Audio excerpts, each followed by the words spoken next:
So we'll just jump right into it. We're here today to talk about ways to put the artist at the center of their relationship with their fans. So I thought it might be an interesting place to start to ask if there was ever a time in the past when the artist-fan relationship has been at the heart of the music business, or has there always been someone in the middle? Or maybe there was before I was born.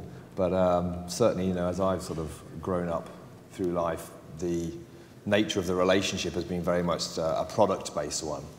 You go into a record store, you buy a CD or a vinyl album, you buy a ticket. I think what's obviously happening with the increased advent of the internet, we are getting more into a relationship business, and that relationship business between an artist and a fan clearly has a requirement that the artist participates in an ongoing relationship. And we find, I work with probably the best part of about 25, 26 artists, and most of them are actually at the beginning of their careers, and they really do need to step up and take responsibility for being a big part of that relationship.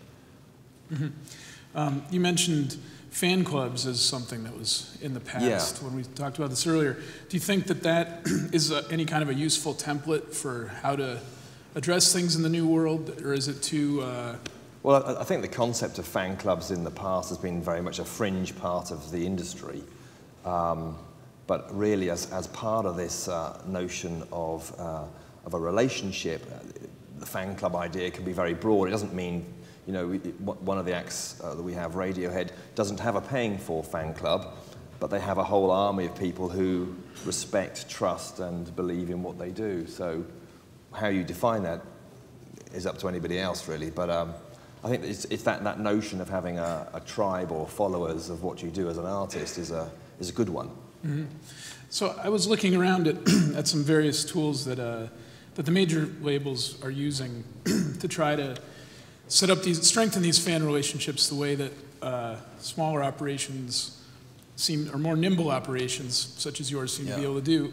And one of them, I guess Atlantic Records is using Cisco to create these, I guess it's like a platform of tools for artists themselves to use to actually, update their own websites using these easy tools, whether they're on tour or whatever. Is that the sort of thing you're talking about? I mean, should every label offer their artists, or not even label, every entity that works with artists, should that be a standard thing where you put tools in the hands of the artists themselves to go out and talk to the fans? Look, I think it's part of the whole spectrum of what needs to be done. If you're a young, developing artist that cares obviously passionately about your career and what you're trying to do, you need to take responsibility and be savvy and be able to use some of these tools. You don't have to be, the controller and do everything. The point about certainly a lot with most of the artists that we work with, whether those are people like Kate Nash, who is signed to a label, or a kid called Master Shorty who's not. You have teams around you that help you drive that career, but certainly you need to have the artist very much at the center of and driving the agenda. It doesn't mean doing everything. It doesn't mean sitting there trawling through contracts. It's about engagement in what they do with their career. I've always been a fan of the notion that an artist really should be, and we as managers and all the people around should have artists at the center of what they're doing, because they are ultimately the drivers. Mm-hmm. So what happens, in the sort of the old system where artists aren't at the core of their own project? I mean, when they feel like employees rather than employers. I mean, is that a useful way of looking at it? I mean, should the band feel like the people around them are there to help? I think. Look, it's not a question of. I think it's probably more a question of. It's very easy for all of us as human beings to try and maybe point the finger, have an excuse for why something didn't happen. And I know certainly from my experience, if control of what's going on in the primary driver of an artist's career, i.e. recorded music, because that's still the case. Recorded music is still the language that between artists and fans. But if you pass that control over to somebody else, it's very, very easy. I've done it myself. I've seen other people do it. You can go, okay, well, that was their mistake. And I think that absolving of responsibility is not so good. Certainly, we have found with a number of our artists, as they sort of coming out of record deals or have been let go from their record deals, actually them understanding that transition to being, okay, well, okay, we live or die now by what we do as a small bunch of people sat around this table, rather than, okay, well, there's a big corporation over there that's going to take care of that. All I have to do is just do the music and maybe turn up at the gigs. And we find this now across all of our artists. So, as an example, we've got a band called the Rifles. So the Rifles understand now that they used to be signed to Sony and then to Warner's, got let go by both. They now run their own business, obviously in conjunction with us. So instead of after a show going to and having a beer backstage in the dressing room, you know, they're first back to the merch stall to sign their shirts, the CDs, and and engage with what they're doing. And that's a really empowering thing. They love that. That whole thing has really been very, very interesting for them, for us. And I think, again, it's sort of blown the lid a little bit, because, again, there's nowhere to hide here. Mm-hmm. So it sounds like certain muscles kind of atrophy once you're signed to a label, and then you have to figure out how to... Yeah, and it's not even just signing to a label, you know, and lots of labels are great at trying to encourage that concept of taking responsibility, but there's certainly nothing beats sitting there, sat around the table with your artists and yourselves and just saying, okay, look, we have the investment maybe, there's a whole world out there, we know we can get to 174 countries around the world or whatever it is, we have a tool, the internet, to do things, we have to find a market, but you know what, sat around this table, it's about us. So who do artists need around them? First of all, good, honest, trustworthy people that they believe should be their team members. You know, the trust thing is enormous, and I think once you have that, and once you have a set of people around you that both artists and their managers, advisors, label, whatever you want to call them, if you have a good working team where there's a foundation of trust, then you can go out pretty much and you can hire specialists to do various things. That part of it is not so difficult anymore. All over the globe, you can hire people, whether that's a label, whether that's touring people, whether that's promotional people, social networking people. That part of it is key. The key thing is to have a core central team of artist and manager or advisor or team member, and from there, from that core, you can basically push out from that. Mm-hmm. So, since we're here to talk about artist responsibility, and this is, you know, a conference about policy to an extent here, I was wondering, how did the Featured Artists Coalition come about? This is something a lot of people are talking about right now. Can you tell us what the origin was of that, and like what lessons there are to be learned about artists advocating for themselves in the public sphere? Yeah, for those of you who don't know, the Featured Artists Coalition is a group of artists based out of the UK. The notion of it came about a couple of years ago. There was a memoranda of understanding in the UK signed by various interested parties in the UK music industry, and nowhere in that was really the mention or consultation with artists. So a bunch of us managers thought, you know what, this is such a big time of change that we really need to move this on and have artists take responsibility and come up and be a central part of the debate. I then, on a personal level, so having thought about this, I then went out to Los Angeles to the Hollywood Bowl, and I sat with the Radiohead boys on one nice sunny afternoon and said, look, this is an idea we're working on. And they were like, you know what, great, love it. This is completely what it should be about. And Ed O'Brien said, look, you know what, I'd like to dedicate some time to this and put some effort into this, which I have to say I was slightly taken aback about, because they're not really a bunch of guys that I would say would, you know, necessarily go for this sort of thing, but they loved it. I then came back to the UK, and I hooked up with one of our other artists, Kate Nash, and went through the same process. And she said, "Look, hey, this is about artists taking responsibility. I get that. I want to be a part of it. What are you doing next?" And I said, "Well, there's a couple of us managers going to go and launch this back last October at an event we have called In the City." And she said, "I'm going to come.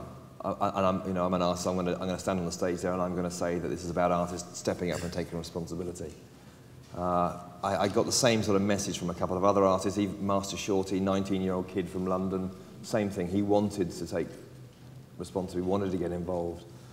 And through this whole process, it's been very interesting the last few weeks because there's been a lot of debate about P2P, file sharing, sanctioning of consumers, licensing of operators. So yeah, what lessons are there? There were a little bit of turbulence. Yeah, there was. Yes, look, like all these things, there's always going to be a little bit of turbulence. The great thing for us, I think, was 130 artists got in a room in Air Studios 2 weeks ago and came up with a statement that they collectively agreed upon. For us who were trying to set up the featured artist culture, and that was a great step forward. You know, everybody realized that having artists have a voice and having them take responsibility and having them have an opinion on something that is so critical is a good thing. Whether anyone agrees or disagrees with what was said, the point is that there was a whole lot of people engaging in it.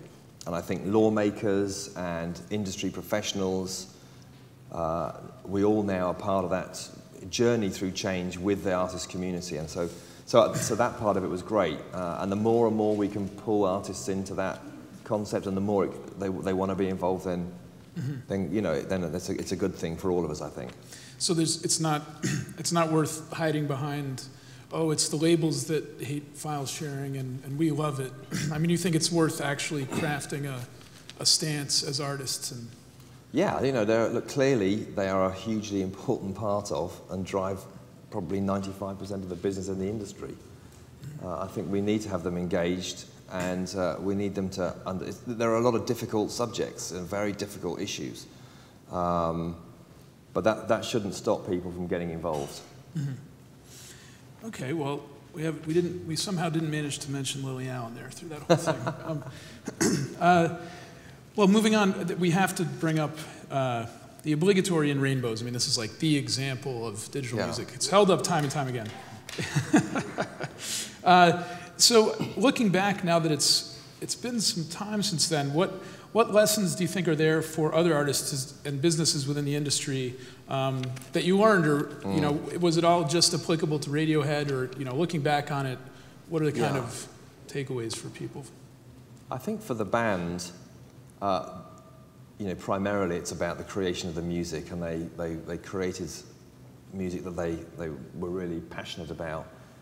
That sort of unlocked the whole notion of being able to do some interesting things. Having sort of come out of a label and gone into that zone of being their own bosses, I think the adventure and excitement of doing things slightly differently was amazing. It was an really engaging process. And again, the big one for me, it was never really about the economics, and it was never really about, this is a model that was going to create for the rest of the industry. It was about what was right for Radiohead at that moment in their career. It was about doing something exciting and challenging, and none of us really knew where it would end up and where it would go. And that was half of the thing about it, again, you know, I probably sound like a bit of a broken record here, but what I loved about it was just that thing of everyone sat around the table and everyone said, okay, this is what we're going to do, and took it on board and said, look, we sort of live or die by this, what we're going to do, and I loved that. That was so engaging, so powerful, and again, you know, I would say out of all the things for me personally, and I sit slightly on the periphery of it. You know, I've got two partners who run and manage Radiohead along with the band, and watching that whole process evolve was really special. It really was about that, taking responsibility and doing something exciting that was the driver. Well, not about trying to reinvent any wheels. Mm-hmm. So it sounds like the main lesson for other bands then is, you know, if you are involved, if you're the primary stakeholder and you are in charge of your destiny as the artist, as opposed to feeling like a cog in the machine, then you will arrive at some solution that's right for your band. I mean, is that the... Yeah, no, it is. And look, I think that for us on the manager side, we've got quite a proactive managers operation in the UK. You know, there's probably going to be another 130 managers meet up next Thursday, where we're going to be discussing and debating and running through lots of topics and issues. And part of that is this whole notion that, you know, our industry is changing so much away from you know, the product model, the copyright model. At some level, the selling model is sort of collapsing.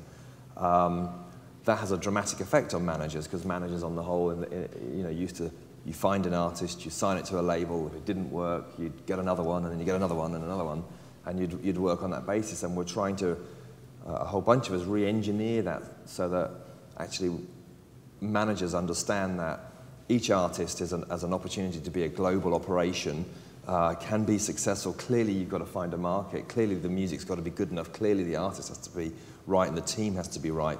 But stay focused on that, you know. Stay focused on the opportunity, and don't try and horse trade and try and cut deals. And that's a big challenge for everybody, because it's a change in mindset again. Mm-hmm. So part of that whole arrangement seemed to be using investors instead of labels. I mean, what's the difference between an investor and a label, and is that part of it, do you think, transferable to other bands? I think at the moment nowadays, on that front, in terms of who partners with a band, there are no rules, and I think what's quite nice is that there are a bunch of choices to be had for certain artists and certain managers. The right thing to do is to sign an artist to a label. For other people, it would be not what they want to do. They want to sort of push their own agenda. The point is actually trying to have some choice. So in the first case, one of the people we look after, Kate Nash, we started her career. We managed to get a little bit of investment together. We ended up signing her to a record label because we felt that was the right thing to do for her and her career. Master Shorty, we don't think that's right. We think he would be constrained by what he does with his business and his career and what he's trying to do. So we've taken a different approach. It's nice to have that choice. It's nice to be able to go out there and be able to choose what you think is right with your artist as to what to do.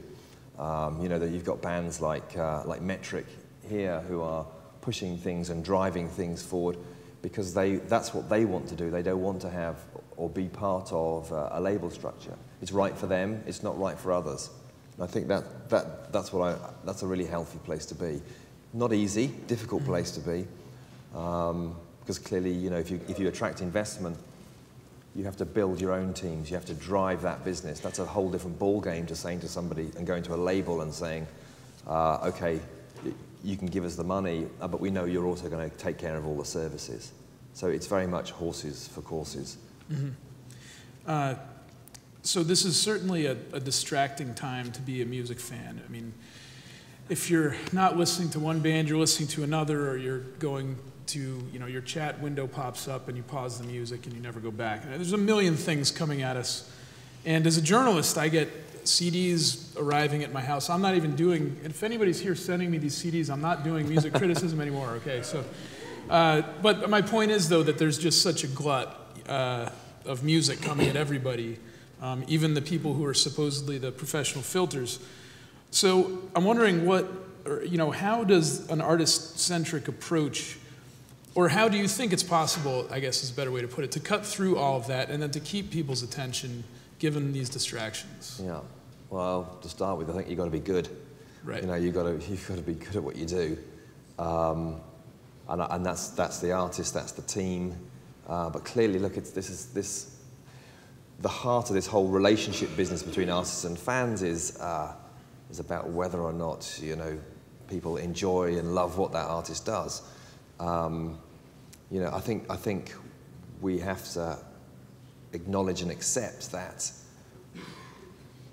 each individual artist has to earn a level of respect from the consumers. If you can get that respect and you can earn some trust, then you've got half a chance of getting above the noise, because that's the key. If you can create, as an artist, if you can create that emotional connection through respect, through trust, then you're going to get above the noise. And I think if you can focus on that, and that's about being good, that's about being focused, it's about being dedicated, it's about staying on the game, it's all those attributes.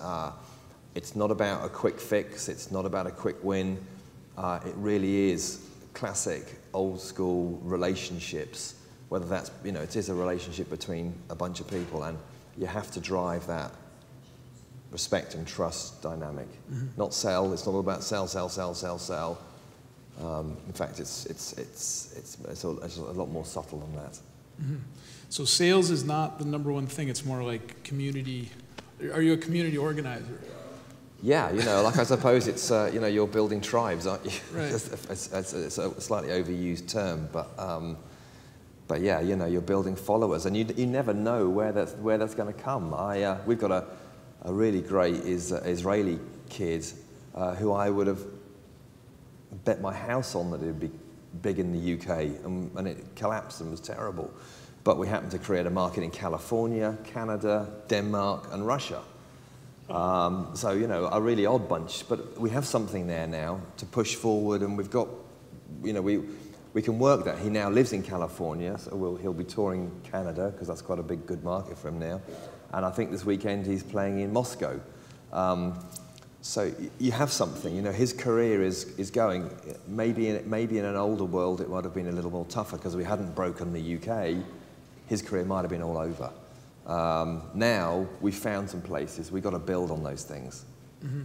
So it sounds like the new platinum status, if it's not so much about sales, maybe it should be the number of engaged fans. I mean, I'm not going to say number of Twitter followers, but if there's some way to measure how many people worldwide, maybe that's more useful. It would certainly work for us, because we're terrible, and not many of our acts actually are recorded music platinum acts or all those sort of things, but a lot of them, like Hadouken and so forth, who a British band, are big heavy hitters on the internet. It would certainly help us if we were to try and change the platinum certification.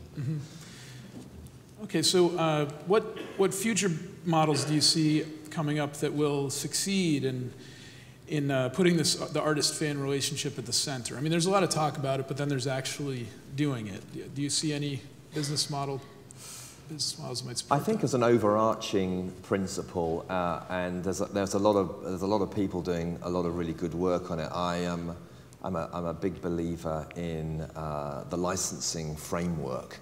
I think if we can get ourselves to the point where, rather than trying this notion of the control of copyright, but rather we set the music free and get it out there, and allow the proliferation of services and build a business based on value, not on trying to push recorded music or push tickets. If we can get that framework right, I think there can be a whole plethora of different business models sitting on top of that. Whether that's, I've got myself and two other partners. We have, on behalf of our companies, we've launched an investment fund called Polyphonic. And Polyphonic is designed to invest direct into artists. it's another choice. It's a business model that can sit alongside labels. It can sit alongside DIY, where artists don't need and don't want any investment. You know, we've got 2 artists in our that we work with, where they've never had any investment. There's one called Mikachu over here, who's touring here. They've never taken a penny of investment. They've done it themselves. The Black Lips, who we work with, have a similar type of mentality. They've never wanted to take money.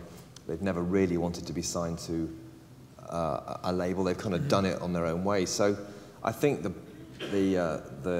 framework going forward is if we can create a fertile, licensed global environment, and on top of that you're going to have services like the Spotify, which is fabulous. If we can do more of those things, that's going to give artists an opportunity to structure how they do their businesses. Sometimes they'll take on investment to do it themselves. Sometimes they'll have labels do it. I think that can be really healthy. And I think if all of us in the industry, whether that's us as managers, label people, and artists, if we can all work together to that common end, it would be extremely beneficial. And I think we could really move this whole industry in a really fabulous direction. Do you think artists and labels or other elements in the industry have a different view about licensing? I mean, by licensing, you mean like treating the internet like radio, or? Yeah. Do you think that artists and labels diverge on that, and should artists speak up if so? No, I think there's a huge difference of opinion, and the point is there's a big debate going on as to what should be done, and some artists will take one position and others will take a different. Same in the label scenario. You know, just from my own personal experience of having worked with, particularly with the younger artists, and trying to look at them, because they're the next generation, and they're the ones that really I'm personally very focused on, is how to get their businesses set up. How can Master Shorty, Yoav, Kate Nash, Hadouken, how can they still be working and making money and having a career in music and creating the value and creating the excitement and the emotional connection that's at the heart of all this in 10, 15 years' time? And certainly on the balance of things, I think we need to start to create a sort of a global licensing opportunity. Mm-hmm. Okay, well, onto the 360-degree deal. I'm still trying to figure out if this is still a hot topic or not. You know, I've heard that it's dead, and then I hear that it's still happening. But since we're talking about artist interests here, I'm wondering whether you think the 360 deal can be aligned with the sort of artist-centric, you know, they just have investors, but they don't have label bosses. Is that an anathema to the 360-degree deal, or can it coexist? I sound like Bill Clinton here. It depends what the definition of is. What is a 360? Look, I suppose a 360 has often been defined in the past as record labels trying to push and promote the traditional copyright trading record deal and then recouping investment from other areas. I'm not sure that that's the right thing, because that's about protecting a catalogue. And I think what the notion should be that I think it's completely fine to have all income and all costs come out of a pot and you share the profits. Alignment of financial interest is great, but if you're going to do that, let's make sure you approach this on the basis of this is an artist's business. You have got a globe out there that can be reached. You can work all things together. It's not just about protecting a copyright trading game. It should be about, sometimes it'll be good to give music away for free as part of a package. Sometimes it'll be good to sell it. There should be no hard and fast rules. It's really about trying to build a business for that artist. Well, we're in Washington, D.C. here, obviously. And our government tends not to get too involved with the music business. It sometimes does, and it's not always a disaster. Sometimes some good things have come of this. In other words, and you know, in the UK things are done differently. I'm wondering what lessons are there for us, for policymakers in the States, and for artists who are trying to influence that policy What would you advise them, given your experience in the UK? Look, I think it would be great, both here in the US and in the UK, if the music industry, the technologies industries can work together to find solutions. It would be a wonderful thing to do. So maybe that's too difficult to challenge. You know, the concept of governments coming in and lawmaking and regulating. I don't personally have an issue with it. It can happen. You know, in the 1930s, there was a whole bunch of legislation that came in that was very useful on the radio front over here, which sort of set the agenda. So, you know, I think the point is everybody should be engaged in the debate, and if we can help drive a fertile environment where we do have the free flow of music, and we do have services built on top of that, and if we can do that without legislation, then that would be wonderful. But I think maybe the point about lawmakers being involved is that they should be encouraging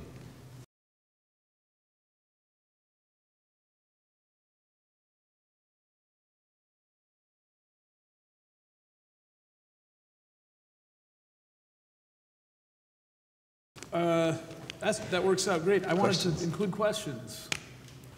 How about, and we're going to webcast this, or we are webcasting this, so please address your questions into the mic. How's it going? Hey. I want to know what you feel the business upside is to Radiohead no longer producing albums and focusing on digital singles and EPs. I think we should not take any view as to what Radiohead may or may not do. Come to expect the unexpected. So genuinely, I couldn't tell you what's going to happen next, why it's going to happen next, and obviously there's been lots of utterings about no more albums. Well, we'll see. I don't know the answer to that. If they make some great music that they love and they want to put it together as an album, who knows? I asked him the same thing before this, and he didn't tell me either. How about over here? Yes, hi, good morning. I want to ask about the role of advertisers. We've gone from a time of Neil Young's This Bud's For You, the anti-corporate sponsorship approach, to a day when artists are dying to get their music into commercials, whether it's Led Zeppelin and Cadillac commercials or, you know, whatever. There's so many of them, you can't keep track. And now you see ad agencies actually starting to, rather than spending lots of money licensing tracks, they're actually starting to sign artists. Gray Advertising is starting to do that, to sign artists, develop their own master recordings. And at some point, I can see a time when a major brand, whether it's an Adidas or a Nike or a car company or whatever, might actually be the investor behind an artist. Yeah.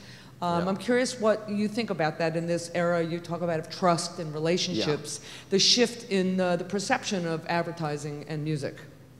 Look, I think it does go back to that trust, respect, relationship business. And I think if you're an artist and you have a set of values, that shapes that relationship. You know, people will be with you because of what you say and what you might recommend and what you do. And I think for some artists, being part of a Nike tribe would be great, and that's maybe what they want to do. For other artists, they might say, you know what, I'm not sure I want to be involved in that game. You know, Kate Nash, from our perspective, doesn't really want to be part of that, so that's her value judgment, and people will respect her for that, and that'll be part of her makeup, and it is part of that relationship. Master Shorty has a completely different view, and he's very happy. You know, he's very happy to have his trainers and all those sort of things, and being part of that world. That's his makeup.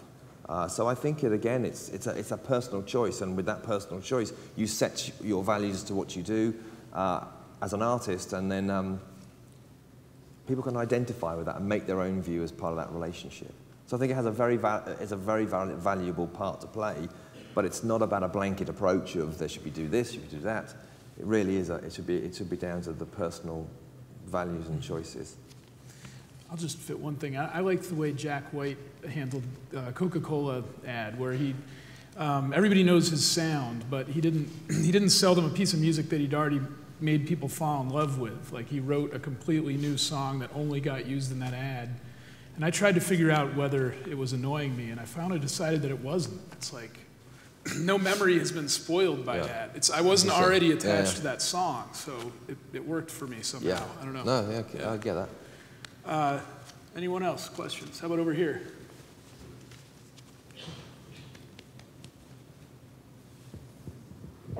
Hi, how you doing? As an independent artist, oftentimes I'll hear that you should try and cultivate like a small local following of fans. And, you know, I was intrigued by what you were saying about your one artist from Israel that has fans in California, Canada, Russia, and Denmark.